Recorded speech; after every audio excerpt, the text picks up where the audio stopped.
Hello, my name is Joshua Keith, and this is theburningcoal.com, a website dedicated to God's glory, His grace, and our response to it. Today I would like us to continue in our profiles of faith by looking at Ruth. There's a lot that we can learn from Ruth, so that's the main reason that I wanted to cover it, but I also wanted to take a moment and send a shout out to my niece Ruth, who shares the same name, because she's pretty special as well. A lot of times when we study the book of Ruth, we think about it with the main mindset of marriage and dating and courtship. And there's a lot of lessons that we can learn from it. It's valuable for us to study it in that way. However, it's also important for us to take a look at it and see what we can learn about our day-to-day life and the type of people that we want to be. The fact is that the book of Ruth teaches us a lot about what God wants from His people and the different types of attitudes and mindsets that we should have. And so by looking at Ruth, we can learn quite a bit about the type of people we should be. To start with, let's get a little bit of background on this story. So we have a family that lives in Bethlehem. And for the purposes of our discussion today, really the main person in this family that we're focused on is the mother, Naomi. So Naomi has a husband and 2 sons. However, there's a famine in Bethlehem at this time, and so they move to Moab in order to better support their family. When they do that, Naomi's 2 sons marry Moabite women. They marry Orpah and Ruth. Now, unfortunately, Naomi's husband dies, as well as her 2 sons. So now we have Naomi, Orpah, and Ruth, and they are all widows. Naomi decides that she wants to go back and be with her family in Bethlehem. She wants to go back to the land of Judah. And as she's going along, we have her 2 daughter-in-laws coming with her. But she talks to him and she says, you know what, this is really not where you should be. You should go back to your mother's house. You should go back to your family. Be with them, find new husbands, and I'll be okay. I'm going to go on my own. You guys need to be able to go back to your family and have either your family take care of you, remarry, find a way to make sure that you're okay. Don't worry about me. I'm going to be okay. They both refuse at first, but then Naomi points out that what's going to happen is she going to have another child for them to marry? You know, this refers to the Old Testament laws that talked about that if an older brother died, his wife would be married by the younger brother. That way, again, that she was protected and taken care of. Well, in this scenario, Naomi was an older woman. She didn't have any more children. And so, as far as what she had to offer to Ruth and to Orpah, she did not have much to offer. Whenever she points this out, Orpah says, okay, I will go back. But Ruth refuses. Ruth is determined to stay with her, and she goes ahead and continues with her. And a lot of times what we see here is what's Ruth's response. In verse 16 it says, Ruth said, do not urge me to leave you or return from following you. For where you go, I will go, and where you lodge, I will lodge. Your people shall be my people, and your God my God. Where you die, I will die, and there I will be buried. May the Lord do so to me, and more also, if anything but death parts me from you. So, when we take a look at what Ruth says to Naomi here, first of all, we see an amazing amount of loyalty that Ruth has towards Naomi. But what I'd like to submit for you to consider with this passage is that this is the mindset, the type of loyalty that God wants us to have towards Him. We're going to talk about each of these things that she mentions in her relationship with Naomi. And as we do, keep in mind the account of Abraham and how there's actually very similar faith involved in what Abraham does and with what Ruth does. Abraham was called to go to a country that he did not know. He was called to leave his family, to leave everybody that he knew. And he was never going to return. He was going to be giving the rest of his life to following what God had said. Ruth has that same type of mindset for Naomi as well. Again, she says, wherever you go, I will go. Where you lodge, I will lodge. She could say, look, Naomi, don't go back. Let me take care of you. You come to my house. You come with me to my family. And my family's going to take good care of you. We'll find a way to make this work. You stay with me. But that's not what she says. She doesn't hold on to her own comforts, to the things that she enjoys. Instead, she pushes to go where Naomi's going to go. And so she's going to go to a whole nother country with her mother-in-law, because that's where her mother-in-law is. And wherever her mother-in-law is, she will be there. Wherever her mother-in-law lives, that's where she's going to live too. And so again, we see this attitude of loyalty that Ruth has towards Naomi. She also says, your people shall be my people. Again, she doesn't try to keep Naomi with her people. She doesn't say, I'm going to take care of you, but please don't make me leave my family. Don't make me leave the life that I've always known. No. She gives up everything she has always known. She gives up her own family to be a part of Naomi's family. And so when she goes with Naomi back to Bethlehem, she becomes a part of that family. She becomes a part of that nation. She becomes a part of that people. And I think this is very important for us to keep in mind too as Christians, and following Ruth's example, with us saying that we're going to follow God like this. Where you tell me to go, Lord, I will go. Where you tell me to lodge, I will lodge. Doesn't matter how easy it is. It doesn't matter how hard. It doesn't matter where you ask me to go. I'm going to be there. And on top of that, your people will be my people. Sometimes it's hard for us to give up the things of the world, to give up the people of the world. In fact, a lot of times when you live a godly life, when you become a Christian, you confuse the people around you. They don't understand why you would live this way. And the scriptures talk about that they don't understand why you no longer go along in these acts of wickedness, why you no longer do these worldly things. God expects us, whenever we pledge our loyalty to Him, that His people become our people, that we become associated with His church, that we become associated with other Christians, that again, we become a part of that community. Ruth became a part of Naomi's community.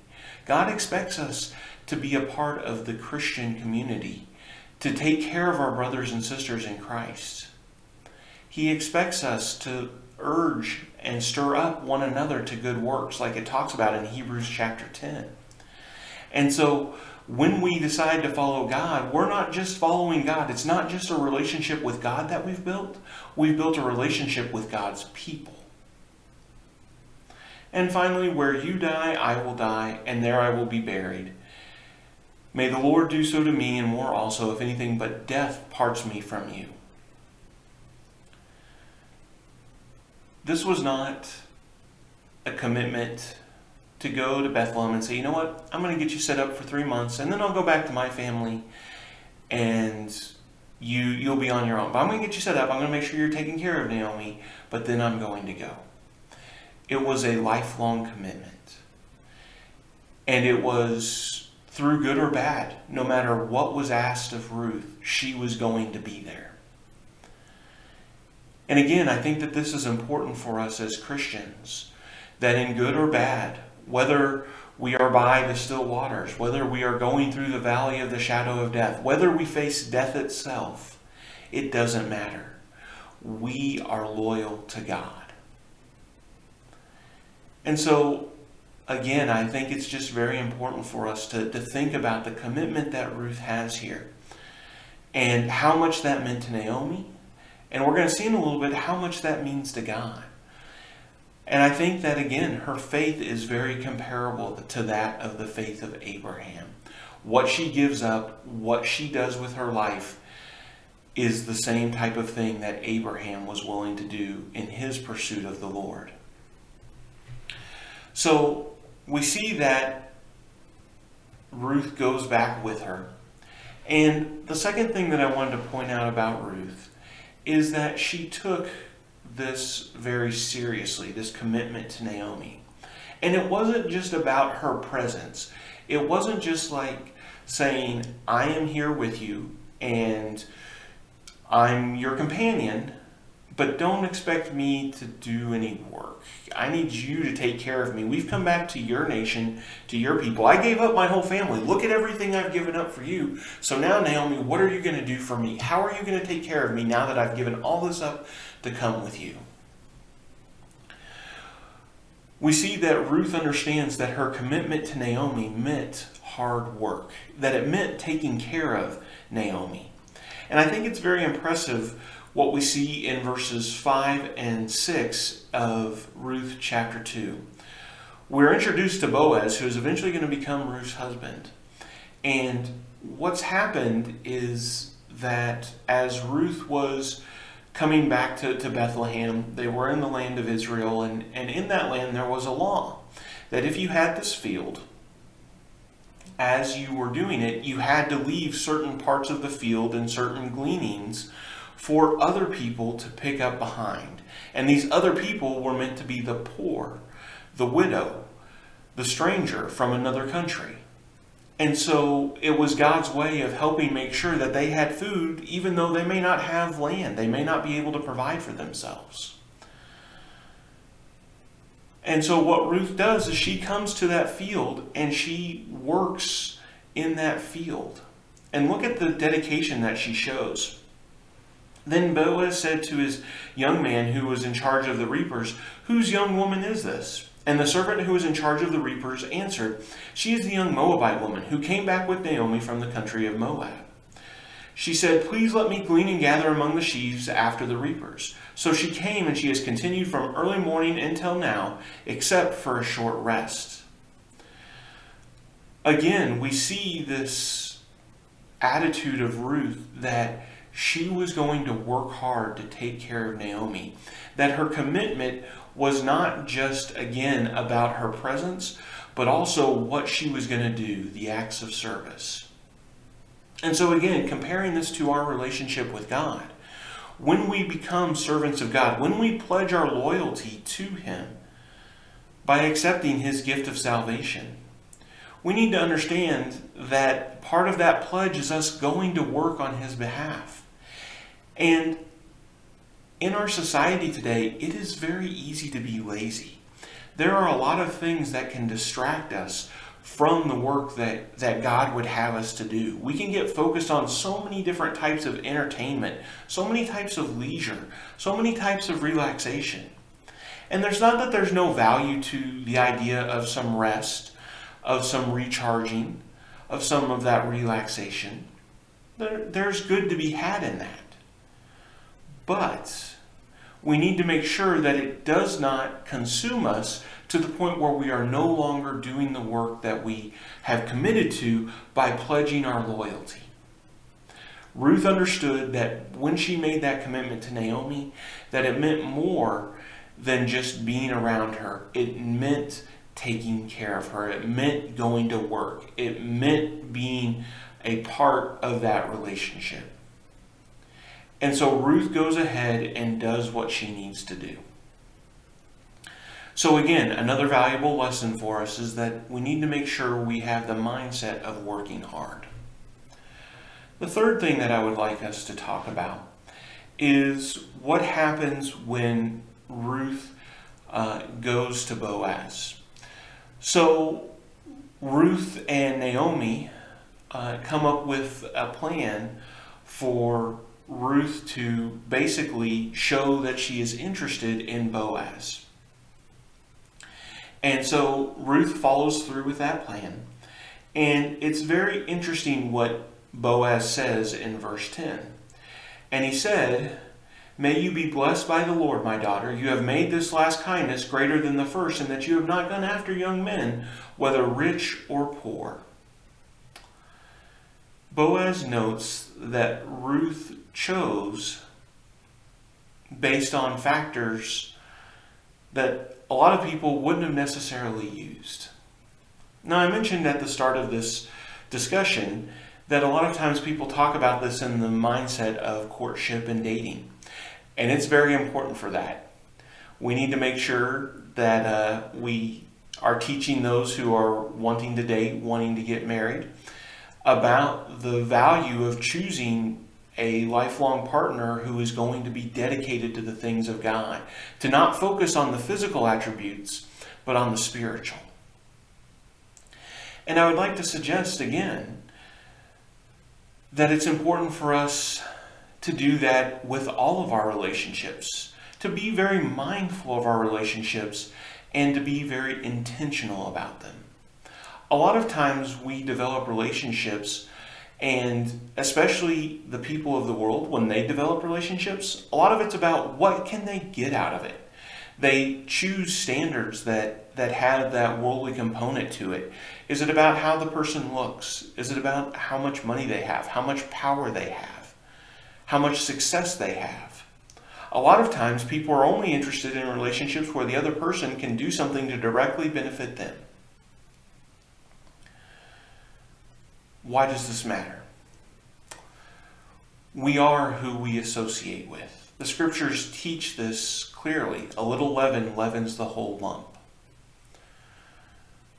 When we're choosing the people who we are spending time around, when we're choosing who it is that we are going to associate with, we need to use wisdom.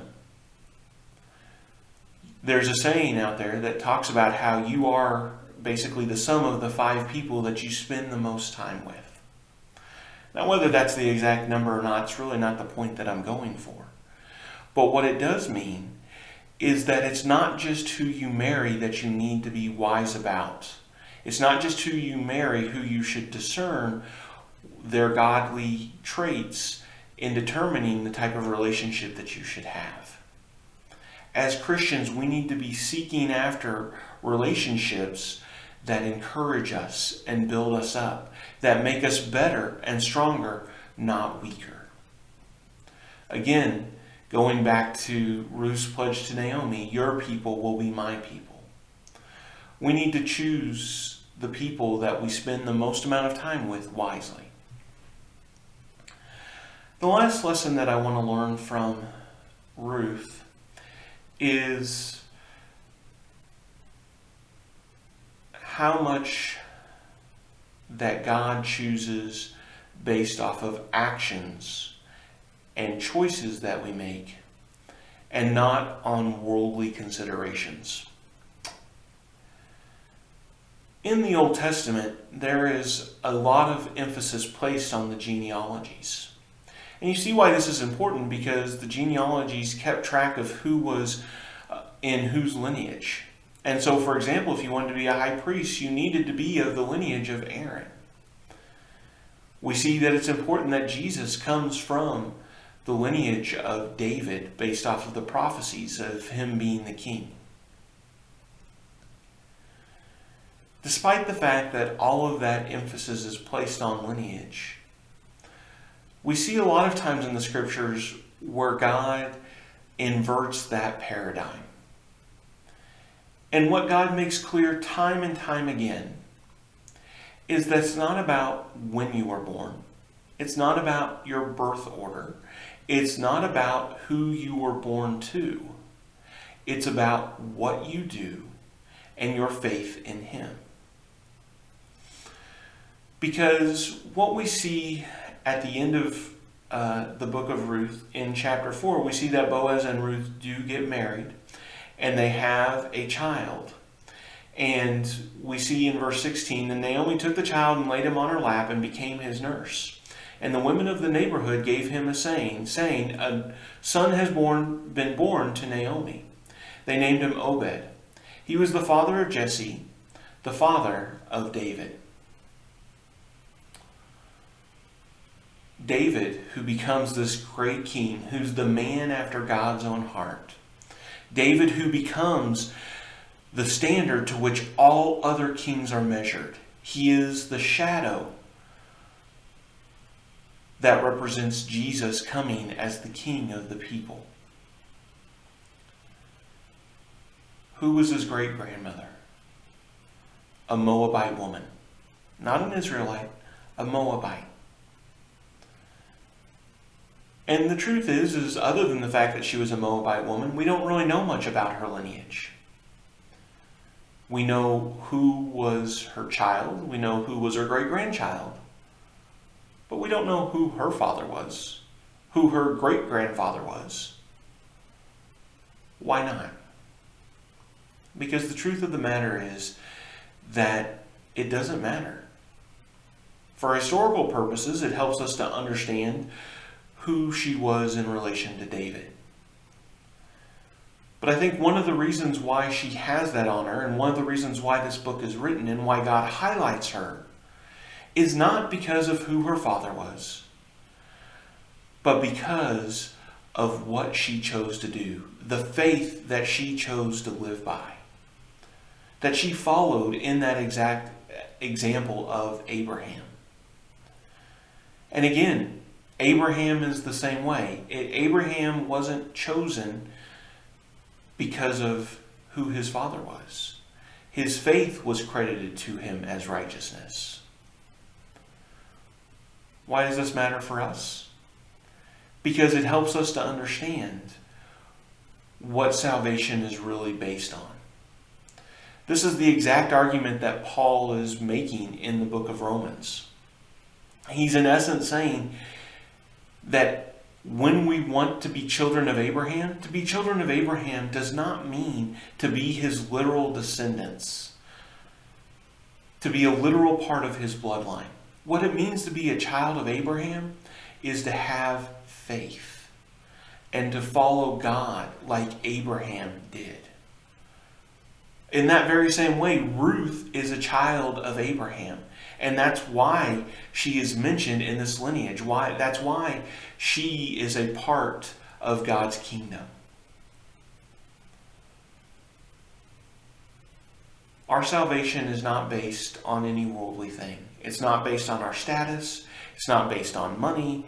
It's not based on all those foolish things that people sometimes choose to associate with other people on. And it has absolutely nothing to do with our parents, with their faith, the lives that they led. It matters about what we do, how we live. If we declare to God, "Where you go, I will go. Where you want me to dwell, I will dwell. Your people will be my people, and I will follow you unto death."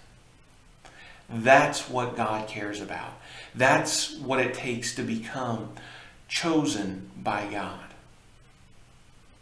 So the question we need to ask ourselves is, have we shown the faithfulness of Ruth? The loyalty of Ruth? Have we pledged ourselves to God like Ruth pledged to Naomi? Because that's what God is asking from each and every one of us. That's what God expects. He expects us to live like Ruth. I hope that this lesson has been beneficial to you, and I pray that God blesses you in the work of His kingdom.